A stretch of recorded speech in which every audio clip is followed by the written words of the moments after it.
রোজার মাসে তো আপনার এই যে ভাজা ভুজি এগুলো খাওয়া তো ক্ষতিকর।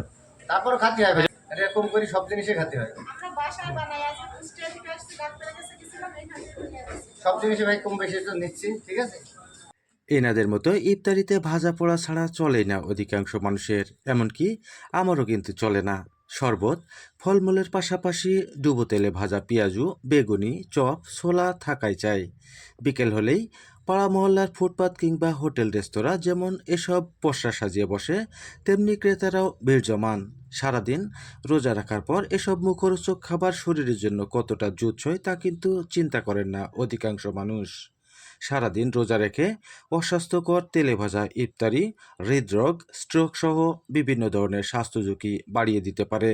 একই তেল দিনের পর দিন ব্যবহার করে তৈরি খাবার নিয়মিত গ্রহণে ফ্যাটি লিভার থেকে শুরু করে লিভার সিরোসিস ও লিভার ক্যান্সার পর্যন্ত হতে পারে।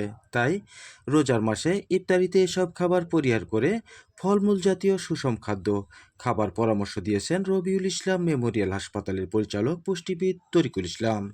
যদিও ছোলা, বেগুনি, আলুর চপ, পেঁয়াজু সহ ভাজা পোড়া খাবারে প্রোটিন সহ নানা উপাদান রয়েছে, তারপরেও অতিরিক্ত ট্রান্স ফ্যাটে বারবার ভাজা হলে সেটি গ্রহণে ফ্যাটি লিভার, ক্যান্সার, ডায়াবেটিসও বেড়ে যেতে পারে। বন্ধুরা, আজকে আমরা তুলে ধরার চেষ্টা করেছি মেহেরপুরের গাংনী উপজেলা শহরের আমিন ফুড সহ জেলার বিভিন্ন হাট বাজারের ভাজা পোড়ার চিত্র, যেখানে প্রতিদিন ইফতার কেনার জন্য ধুম পড়ে যায়। অনুরোধ রইবে আমিন ফুড সহ সকল ভাজা পোড়া তৈরির কারিগরদের প্রতি, তেল দিয়ে ভাজা পোড়ার পর একই তেল দ্বিতীয়বার ব্যবহারের আগে স্মোক পয়েন্ট চাপার পর সেটিকে ভালোভাবে সেকে পোড়া অংশ ফেলে দিবেন এবং বাকি তেল রান্নায় ব্যবহার করবেন, তবে কোনোভাবেই 3 বারের বেশি ব্যবহার করবেন না।